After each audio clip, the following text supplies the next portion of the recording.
Hello, gang. I'm Scott Leber along with David Greeberg, and welcome again to our digital midweek high school football show that we call Countdown. This week, we'll count down to week 3 of the season, and we'll look back the best from week 2. And David, after 2 weeks, it is pretty clear that there are 3 teams in the Nick 10 that are head and shoulders above everybody else. Yeah, you said it. Those teams are Harlem, Hononegah, and Boylan. So look at these numbers. The Boylan Titans have outscored their opening 2 opponents 81-7. Harlem's outscored its 2 opening opponents 85-19, and Hononegah outscoring their opponents 111-0. So now, the question is, what order will those top 3 teams slot in? We're about to find out. They'll be going head-to-head these next 3 weeks. This week, Hononegah plays at Boylan. Next week, the Indians play at Harlem. And then April 17th, Boylan is at Harlem. So let's focus on this week's matchup at Titan Stadium between Boylan and Hononegah. For the Titans, senior quarterback Benito Jazz has been coming on quickly as a big-time playmaker with his arm and his legs. He had this 33-yard touchdown pass last week against Belvedere North. He also had 2 touchdown runs. One went for 53 yards. Joey Apino with his speed is a threat to go the distance every time he touches the ball. Xavier Bryant and Tristan Guile can also make big plays. But right now, it's the dual threat of Jazz that makes this offense scary. I think he's done a great job of getting the ball down the field. He's done a great job on the move. He's that guy that you talk about where you want a quarterback that can extend the play a little bit with his feet. He can run if we have to, and we can design some things for him, too, to run. So we've been happy with his progress. Then on defense, I like what the Titans have up front on that line with co-captains Nick Fairley and Max Calderoni and Matthew Logan. They're a group that has experience and that works very well together. We take the pressure off of each other because we know that they've got to account for us. And then plus we got the 3 backers behind us who are terrific.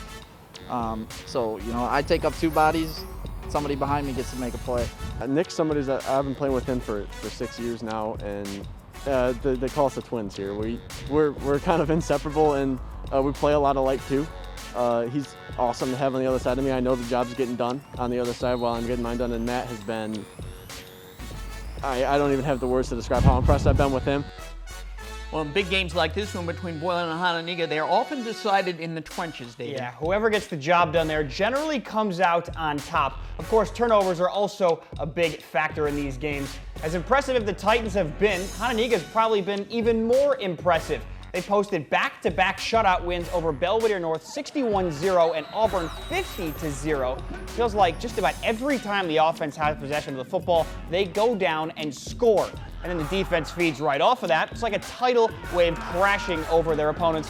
We've been impressed with the Indians very much so. So are they impressed with how strong they've started this season?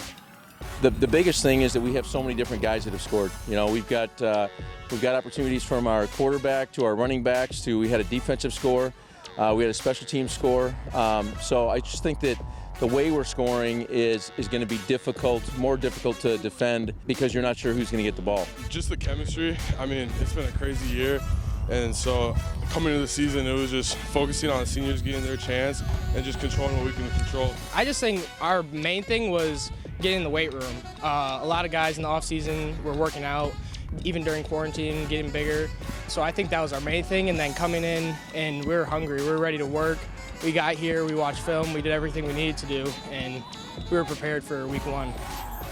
Scott, this might be the best rivalry in the Nick 10 right now, Boylan and Hononegah. I would agree with that. Last year, Boylan won 55-21 and snapped Hononegah's 23-game Nick 10 winning streak, and now it's Boylan that has a 16-game Nick 10 winning streak, so Hononegah will be trying to snap back. Now, we've talked about the big 3. We do realize there's another 2-0 team in the Nick 10 right now, and that's the Guilford Vikings. They've come from behind in their first 2 wins to defeat Belvedere and Jefferson. Right now, it's the Vikings who lead Division B of the Nick 10. The Vikings won more games in 2 weeks than they won the last 2 years combined. Yeah, they were 1-17 the last 2 years, so you have to be happy for the Vikings, who are starting to have some fun again on the football field, and they're doing it with some young guys. Here's the Nick 10 schedule for this week. East and Guilford will start things off Thursday night at Swanson Stadium. They're playing on Thursday because they didn't want to play on Good Friday. Friday night, Freeport plays at Belvedere. Then Saturday, Harlem travels to Belvedere North. And of course, Hononegah plays at Boylan. One Nick 10 game we won't see this weekend is Jefferson against Auburn. Auburn's football team has been paused due to COVID-19 protocols. The Knights won't be taking the field for a while. Someone on the varsity squad has been exposed to the virus, so for the sake of safety, the Knights won't be playing their game this Friday night against Jefferson or their game next Friday night against Boylan. The Knights won't be able to practice again until April the 11th. Until that time, they'll settle for remote learning and virtual meetings with the coaches. Well, we got word last night that unfortunately our varsity football team is going to have to be quarantined for the next 2 weeks. It is retro back to Saturday the 27th, so it's be difficult for them, especially when it's a close group of guys. They've been working together so hard, for football, and then we just got started. The season's short to begin with, and then this kind of hits. It's definitely an unfortunate circumstance, but given the times right now, we're going to overadapt and overcome, and we'll get through this. Hang in there, Auburn.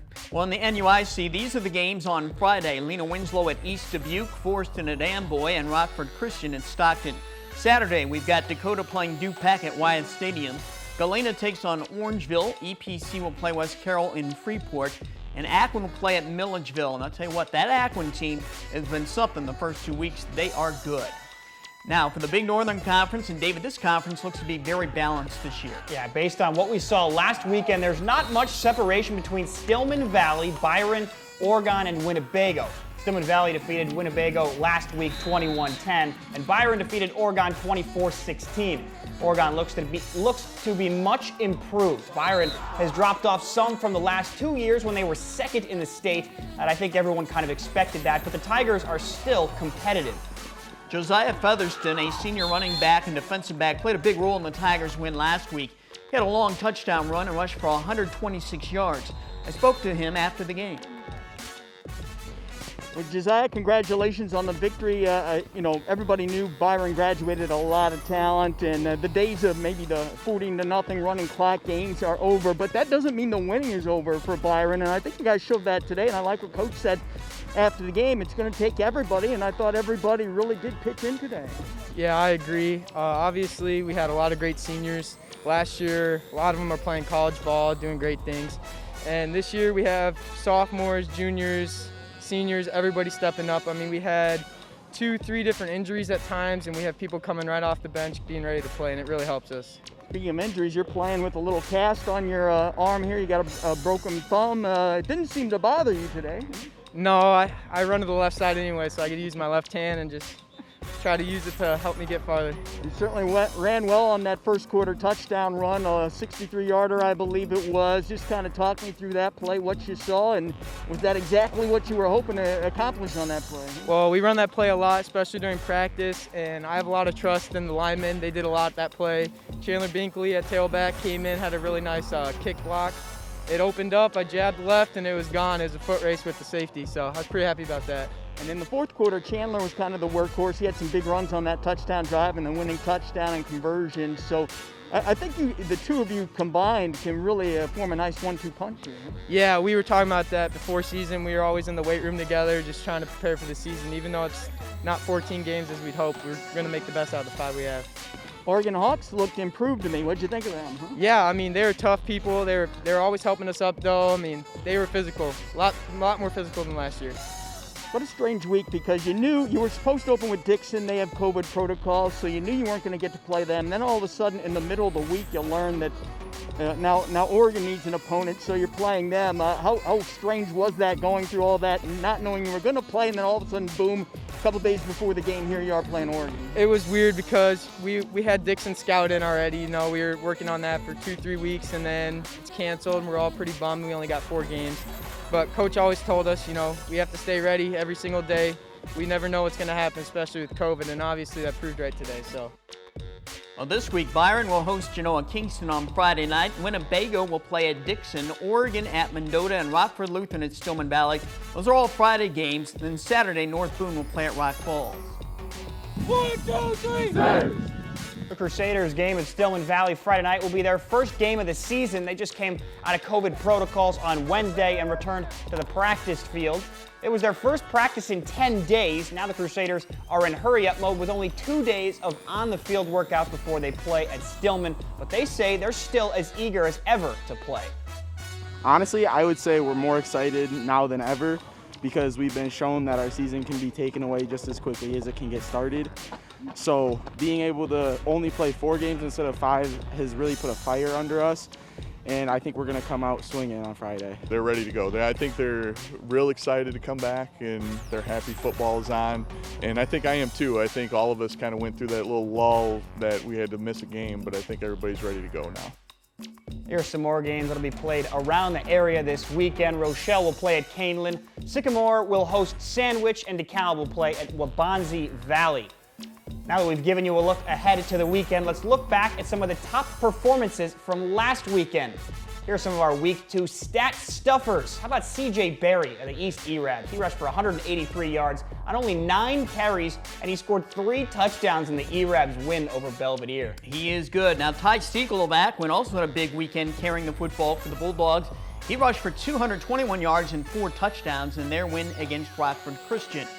We mentioned Boylan quarterback Benny Jazz earlier against Belvedere North last Saturday. He rushed for 163 yards and 2 touchdowns and threw for 94 yards and a touchdown. And North Boone quarterback Logan Emanuel, he passed for 225 yards and 5 touchdowns for the Vikings. So who could top that performance and become our MVP of the week? The answer? James Cooper of Harlem. He accounted for 6 total touchdowns in the Huskies' 48-7 win against Freeport. He passed for 3 scores, ran for 3. He had 214 passing yards. James Cooper is our Week 2 Countdown MVP. Now, let's count down our top 5 plays from last weekend. Number 5, Lena Winslow running back Ethan Fye taking the handoff against Orangeville, gets outside, and watch him fight off that tackle. He's not going down. Then it's just a foot race. And Orangeville's Jake Doyle catches him, but he shoves Fye through the end zone, but it's still a touchdown and a big one. Top play number 4 also comes from the NUIC. DuPec's Hunter Hoffman throwing for Gabe Howard, and look at this great catch by Howard, who got behind 2 Stockton players, and Hunter Hoffman put that ball right where it needed to be. Top play number 3 goes to Hononegah's Bryce Goodwine. He took the opening kickoff against Freeport and lit things up. He got just enough of a block from number 21, Stuart Hale, and he was gone. Goodwine made that look easy, and Hononegah's making everything look easy so far this season. Great play. Top play number 2 now. North Boone's Logan Emanuel cranking it up and going to his main man, Will Dutch, and look at how perfectly that ball was thrown. He hit Dutch right in stride. That's 6. You cannot lay a ball in there any better than Emanuel did here. He'll be playing college ball at Wisconsin Stout next year for the Blue Devils. And the top play from Week 2 is some razzle-dazzle from the Harlem Huskies. It's the flea flicker. James Cooper gets the ball back, fires deep. Dominic McCarron is so open he can wait on the ball to come down, and the rest is easy. That play covered about 65 yards. That's our countdown top play for the Week 2. We have one more order of business. What can we expect weather-wise this weekend for the game, Scott? Well, we call on Candace King for that information. Well, the weather heading into this weekend for our Friday night football games and games taking place on Saturday actually looks pretty nice. No chance for rain, just a little wind that we'll have to contend with both for Friday as well as into Saturday. For those Friday night games, kickoff will be a little on the chillier side. We'll continue with a mostly clear sky, temperatures in the mid and upper 40s. Saturday morning, it'll be cool, but temperatures are going to warm quickly. Afternoon highs will make it into the upper 60s for Saturday afternoon. Underneath a partly cloudy sky, we'll hold on to that wind at about 15 to 20 miles per hour coming in from the south, so a little breezy for our Saturday, but no chance for rain for those weekend football games. All right, no rain. That's what we like to hear. Thank you, Candace. We'll have the Week 3 action covered for you on Overtime Friday night. Highlights, interviews, feature stories, and more. That's on Fox 39 live at 11 p.m. And this is, of course, Countdown. Watch for it each week on our website, mystateline.com, on our YouTube page, and on social media as we count down to each weekend of action. See you all Friday.